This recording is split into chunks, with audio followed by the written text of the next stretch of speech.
বিষয়গুলো? দেশের জনগণ যেটা চাচ্ছে সেটাই চাচ্ছি।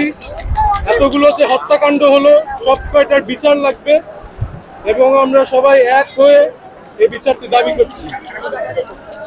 আমরা লক্ষ্য করেছি যে সরকার ছাত্রদের সাথে বসতে চাচ্ছে, বলে দিয়েছে ছাত্ররা তাদের সাথে বসবে। এই বিষয়টি কি হবে দেখছেন আপনারা? ছাত্ররা কি আসলে যাবে?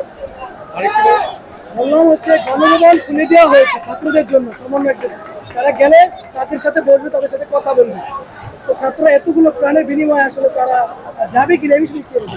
না, এটা তো আমার জানা মতে ওরা অলরেডি জানিয়ে দিয়েছে যে ওরা যাবে না। কারণ অলরেডি ডিবিতে যেই হাতে হোটেলে কাণ্ডটা করলো সেটা খুবই লজ্জাজনক ছিল। আমার মনে হয় না যাওয়া উচিত।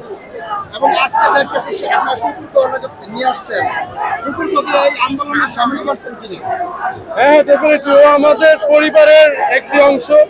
আমরা পুরো পরিবার মিলে নেমেছি, সবাই একসাথে। আপনি কি মনে করেন আপনার কুকুরটিও কি রাস্তাতে অবদান রাখতে পারবে? অবদান রাখতে পারবে কিনা জানি না, কিন্তু আমরা সবাই একত্র হয়ে এসেছি, এটাই। এখন আপনারা কি চাচ্ছেন? সবাই যেটা চাচ্ছে, যে এক দফা দাবি, সেটাই চাচ্ছি। এক দফা দাবিটা কি বলবেন? সরকারের পদত্যাগ। এটা আপনাদের দাবি। Thank you.